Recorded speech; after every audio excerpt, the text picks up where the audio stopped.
ಆತ್ಮೀಯ ಬಂಧುಗಳೇ, ಮಹಾಭಾರತ ಭೀಷ್ಮ ಪರ್ವ ಇದರಿಂದ ನಾವು ಶ್ರೀಮದ್ ಭಗವದ್ಗೀತಾ ದೈವಾಸುರ ಸಂಪತ್ ವಿಭಾಗ ಯೋಗವನ್ನು ತಿಳ್ಕೊಳ್ತಾ ಇದ್ವಿ. ಓದ ಭಾಗದಲ್ಲಿ ಅಸುರಿ ಸ್ವಭಾವದ ಜನರು ಹೇಗಿರ್ತಾರೆ, ಅವರ ಒಂದು ಗುಣ ಸ್ವಭಾವಗಳನ್ನು ಭಗವಂತ ತಿಳಿಸ್ತಾ ಇದ್ದಾನೆ ಅರ್ಜುನನಿಗೆ. ಅವರಲ್ಲಿ ದಂಭ, ಮಾನ, ಮದ ಇದೆಲ್ಲ ಇರೋದ್ರಿಂದ ಅವರು ಕಾಮನೆಗಳ ಆಶ್ರಯವನ್ನು ಪಡ್ಕೊಳ್ತಾರೆ. ಅವರಲ್ಲಿ ಕಾಮನೆಗಳು ಹೆಚ್ಚಾಗಿರುತ್ತೆ. ಅಜ್ಞಾನಗಳಿಂದ ಏನು ಮಾಡ್ತಾರೆ, ಯಾವುದು ಇಲ್ವೋ ಅದನ್ನು ಇದೆ ಅಂತ ತಿಳ್ಕೊಂಡು ಸುಳ್ಳು ಸಿದ್ಧಾಂತಗಳಿರುತ್ತಲ್ಲ ಅದನ್ನೆಲ್ಲ ಗ್ರಹಿಸ್ಕೊಂಡು ಭ್ರಷ್ಟ ಆಚರಣೆಗಳನ್ನೆಲ್ಲ ಮಾಡ್ತಾ ಮಾಡ್ತಾ ಮಾಡ್ತಾ ಅವರು ತಮ್ಮ ಜೀವ ಇರೋವರೆಗೂ ಕೂಡ ಬೇಕಾದಷ್ಟು ಚಿಂತೆಗಳನ್ನೆಲ್ಲ ತಮ್ಮ ತಲೆಯಲ್ಲಿ ಇಟ್ಕೊಂಡು ವಿಷಯ ಭೋಗಗಳನ್ನು ಭೋಗಿಸೋದು ಹೇಗೆ, ಅದನ್ನು ಪಡ್ಕೊಳ್ಳೋದು ಹೇಗೆ, ಅದನ್ನು ನಾನು ಭೋಗಿಸ್ಬೇಕು ಅಂತ ಅದನ್ನು ಭೋಗಿಸೋದ್ರಲ್ಲೇ ಅವರು ಯಾವಾಗಲೂ ತತ್ಪರರಾಗಿರ್ತಾರೆ. ಇದನ್ನೇ ಸರ್ವಸ್ವ ಅಂತ ತಿಳ್ಕೊಂಡು ಇದೇ ಆನಂದ ಅಂತ ತಿಳ್ಕೊಂಡು ಇರ್ತಾರೆ. ಆಸೆಗಳು ನೂರಾರು ನೇಣಿನ ಹಗ್ಗಗಳಿಂದ ಕಟ್ಟಿರುವಂತಹ ಮನುಷ್ಯನ ಕಾಮ ಕ್ರೋಧದ ಪರಾಯಣನಾಗಿ, ಅಂದರೆ ಯಾವಾಗಲೂ ಅವನು ಎಷ್ಟೊಂದು ಆಸೆಗಳನ್ನು ಇಟ್ಕೊಂಡಿರ್ತಾನೆ, ಅದನ್ನು ಪೂರೈಸ್ಕೋಬೇಕು. ಅವನು ಅದರಲ್ಲೇ ಇರ್ತಾನೆ. ಆ ವಿಷಯ ಭೋಗಕ್ಕೋಸ್ಕರ ಏನು ಮಾಡ್ತಾನೆ, ಅನ್ಯಾಯದಿಂದ ಧನಾದಿ ಪದಾರ್ಥಗಳನ್ನು ಸಂಗ್ರಹಣೆ ಮಾಡುವಂಥ ಪ್ರಯತ್ನ ಮಾಡ್ತಾ ಇರ್ತಾರೆ. ಅಂದರೆ ಯಾರು ಅಸುರಿ ಸ್ವಭಾವ ಇರುವಂಥವ್ರಾಗಿರ್ತಾರೋ ಅವರಲ್ಲಿ ಕಾಮನೆಗಳು ಜಾಸ್ತಿ ಇರುತ್ತೆ. ಆ ಕಾಮನೆಗಳನ್ನು ಪೂರೈಸ್ಕೊಳ್ಳೋದಕ್ಕೋಸ್ಕರ ಅವರು, ಈಗ ನನಗೇನಾದರೂ ಒಂದು ಕಾಮನೆ ಇದ್ದಾಗ ಅದನ್ನು ಪೂರೈಸ್ಕೋಬೇಕು ಅಂದರೆ ಮೇನ್ ಅದಕ್ಕೆ ಹಣ ಬೇಕು. ಸೊ ಎಷ್ಟು ಕಾಮನೆಗಳಿರುತ್ತೋ ಅಷ್ಟೇ ನಾನು ಹಣವನ್ನು ಹೆಚ್ಚಾಗಿ ದುಡಿಬೇಕಾಗಿರುತ್ತೆ. ಆ ಹಣವನ್ನು ದುಡಿಬೇಕು ಅಂತಂದರೆ ಅದು ನ್ಯಾಯ ಮಾರ್ಗದಲ್ಲೇ ದುಡಿಬೇಕು ಅಂತೇನಿಲ್ಲ. ಅವ್ರ ಮನಸ್ಸಲ್ಲಿ ಅನ್ಯಾಯ, ಮೋಸ, ವಂಚನೆ ಎಲ್ಲ ಮಾಡ್ತಾರೆ. ಅವರು ಅನ್ಯಾಯದಿಂದ ಅಂಥ ಒಂದು ಪದಾರ್ಥಗಳನ್ನು ಸಂಗ್ರಹಿಸುವಂಥ ಕೆಲಸವನ್ನು ಅವ್ರು ಮಾಡ್ತಾ ಇರ್ತಾರೆ. ಅವ್ರು ಯೋಚನೆ ಮಾಡ್ತಾರೆ, ನಾನು ಈ ದಿನ ಇದನ್ನು ಪಡ್ಕೊಂಡಿದ್ದೀನಿ ಅಂದರೆ ಏನೋ ದುಡ್ಡನ್ನು ನಾನು ಇವಾಗ ಸಂಗ್ರಹಣೆ ಮಾಡಿ ಇಟ್ಕೊಂಡಿದ್ದೀನಿ. ಈಗ ನನ್ನ ಮನಸ್ಸಲ್ಲಿ ಏನು ಇಷ್ಟ ಇದೆಯೋ ಅದನ್ನೆಲ್ಲ ನಾನು ಪಡ್ಕೊಂಡಿದ್ದೀನಿ. ನನ್ನ ಹತ್ರ ಇಷ್ಟು ಹಣ ಇದೆ, ಆದರೆ ಇದು ಆಗುತ್ತೆ ಅಂದರೆ ಹಣ ಇದ್ರೇ ನನ್ನ ಕೆಲಸಗಳೆಲ್ಲ ಆಗೋದು ಅನ್ನೋದು ಅವನ ಮನಸ್ಸಲ್ಲಿರುತ್ತೆ. ಸೊ ಹಣ ಇರುತ್ತೆ, ಕಾಮನೆಗಳಿರುತ್ತೆ, ಅದನ್ನು ಪೂರ್ತಿ ಮಾಡ್ಕೊಳ್ಳೋದಕ್ಕೆ ಅನ್ಯಾಯದಿಂದ ಹಣವನ್ನು ಗಳಿಸ್ತಾನೆ.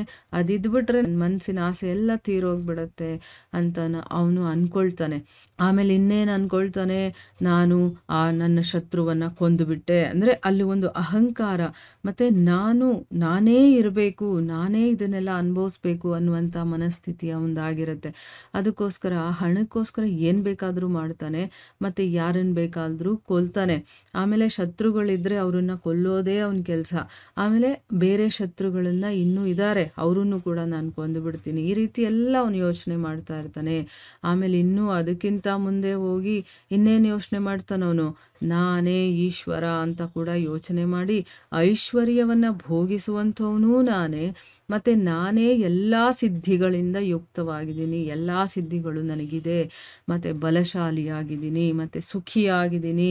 ನಾನು ತುಂಬ ದೊಡ್ಡ ಸಾಹುಕಾರ, ಧನಿಕ ಮತ್ತು ದೊಡ್ಡ ಕುಟುಂಬದವನಾಗಿದ್ದೀನಿ. ನನ್ನ ಸಮಾನ ಬೇರೆ ಯಾರಿದ್ದಾರೆ?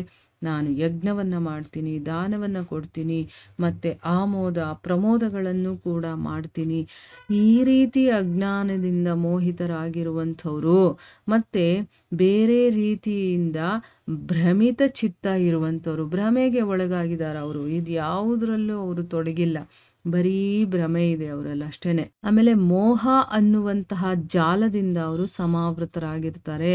ಮತ್ತು ವಿಷಯ ಭೋಗಗಳಲ್ಲಿ ಅತ್ಯಂತ ಆಸಕ್ತರಾದಂತಹ ಅಸುರಿ ಜನರು ಮಹಾ ಅಪವಿತ್ರವಾದಂತಹ ಮಹಾನರಕದಲ್ಲಿ ಅವರು ಬೀಳ್ತಾರೆ. ಅವರು ತಮಗೆ ತಾವೇ ಶ್ರೇಷ್ಠ ಅಂತ ತಿಳ್ಕೊಳ್ಳುವಂತಹ ಘಮಂಡಿ ಪುರುಷರು ಅಂತ ಹೇಳಿದ್ದಾರೆ ಇಲ್ಲಿ.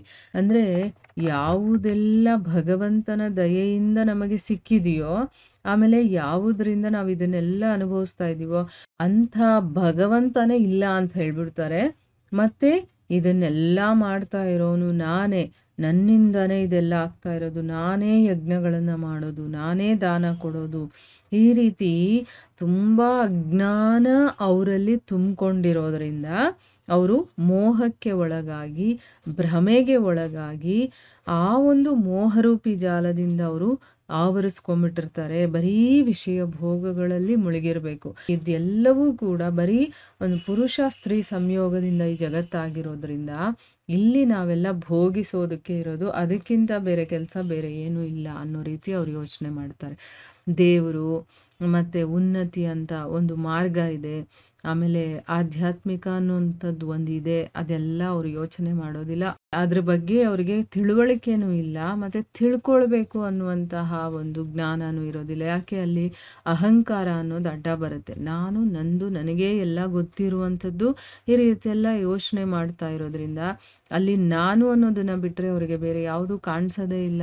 ಸೊ ಭಗವಂತ ಇದ್ದಾನೆ ಅನ್ನೋದನ್ನು ಅವ್ರು ಒಪ್ಕೊಳ್ಳೋದು ಇಲ್ಲ, ಅವರು ಅದಕ್ಕೆ ಬೆಲೆನೂ ಕೊಡೋದಿಲ್ಲ. ಸೊ ನಾನೇ ಎಲ್ಲ ಅಂತ ತಿಳ್ಕೊಂಡು ಬರೀ ಆ ಭೋಗಗಳನ್ನು ಭೋಗಿಸೋದಕ್ಕೋಸ್ಕರನೇ ನಾವಿರೋದು ಅಂತೆಲ್ಲ ಯೋಚನೆ ಮಾಡ್ತಾರಲ್ಲ, ಅದಕ್ಕೋಸ್ಕರ ಅವರು ಅಪವಿತ್ರವಾದಂತಹ ಮಹಾನರಕದಲ್ಲಿ ಬೀಳ್ತಾರೆ ಅಂತಂದ್ಬಿಟ್ಟು ಇಲ್ಲಿ ಹೇಳ್ತಾ ಇದ್ದಾರೆ. ಇದರ ಮುಂದುವರಿದ ಭಾಗ ಇದೆ, ಅದನ್ನು ನಾವು ಮುಂದಿನ ಭಾಗದಲ್ಲಿ ತಿಳ್ಕೊಳ್ಳೋಣ. ಹರೇ ಕೃಷ್ಣ.